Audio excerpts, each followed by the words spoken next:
3 étages de la quitter, je me dis que la route est encore longue. À tout moment, je peux soit glisser ou peut-être même changer d'avis. Et tout ça en moins de 2 secondes. Cette fille, je la connais pas tant que ça, mais bizarrement, je crois que c'est une grosse connerie que j'ai dans la voix. Putain de non-sentiment. À 2 étages et demi de la quitter, je rêve d'un bon verre de whisky. Juste assez pour m'encourager et brûler tous ces prétextes qui me donnent envie de revenir. Parce que les prétextes, c'est pas ce qui manque. Cette femme, elle en vaut 1000. Et c'est pas que je me vante, mais je crois que je lui plains un peu aussi. À 2 étages de la quitter, mon cœur part en tachycardie. Il conne si fort cet enfoiré, on dirait comme une guerre dans ma poitrine. Tu me laisses tout seul dans ma merde, les mains qui tremblent, les yeux aussi. À quoi je ressemble, moi? Tu peux me le dire? Bon, ok, je t'ai déjà fait quelques coups bas. Je t'ai laissé tomber amoureux, ça a duré des mois, et tout ça pour te laisser crever à petit feu, mais je pense pas que tu regrettes d'avoir éprouvé ça, non. Tu regrettes pas. Même si aujourd'hui tout ce qu'il en reste, c'est que de la pierre au bout de tes doigts.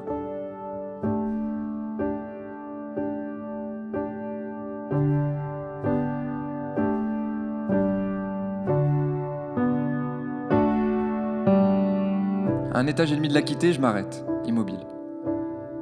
J'ai tendance à reculer un peu le pied et le gauche comme une maladresse futile, et puis je suis très vite rattrapé par la beauté de cette fille. Elle mérite mieux qu'un angoissé, mal à l'aise avec tout ce qui brille.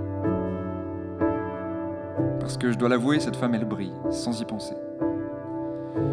Allez, sois pas stupide, dis-lui toute la vérité.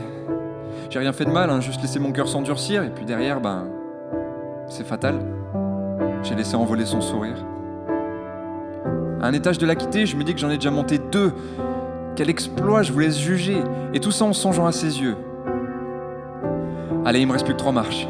Ça va bien se passer, pendant ce temps je croiserai les doigts et le reste pour que l'immeuble vienne à s'effondrer ou... Non, ou mieux encore. Toi là tu peux y aller à ma place, et moi je me ferai porter pour mort. Ouais bon, c'est un peu dégueulasse.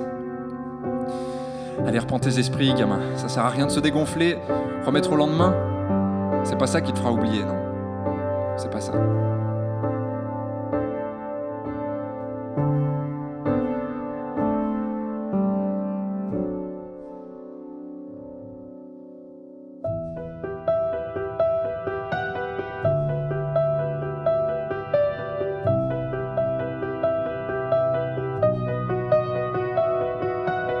À 0 marche de la quitter, me voilà enfin sur le seuil. Même si mes mots vont la briser, j'ose espérer un bel accueil. Je sais que c'est moi qui veux la quitter, mais à présent c'est mon corps qui s'estompe à la simple unique pensée de ne plus jamais lire son prénom. Bien fait pour toi, ça va, je crois que j'ai compris. Vous aurez beau le répéter 1000 fois, mon chant n'en sera pas plus facile. Vous avez jamais douté, vous, avec vos sourires qui en disent long sur votre malheur. Je sais pas ce qui se passe dans votre tête, mais sachez qu'elle est directement reliée au cœur. J'ai les couilles de dire toutes ces choses directement, pas un message, un pote, une rose. Je prends pas mon courage à 2 gants. Pas besoin d'y mettre les formes, de toute façon, je sais pas quoi dire. Je vais pas faire comme tous ces hommes, rejeter ma faute sur la peur de l'avenir. Un avenir avec elle en plus, croyez-moi, c'est tentant. Elle est douce, tendre et si belle, vous pouvez que lui faire un enfant. Alors putain, pourquoi il manque cette infime étincelle? Pourtant je soufflais tous les matins, chaque fois que je me réveillais à côté d'elle. Visiblement ça n'a pas suffi et me voilà maintenant à bout de souffle de chercher des excuses pourries pour vous prouver que je suis pas en train de lui faire un sale coup. Dans cette histoire, on est 2 à être une victime.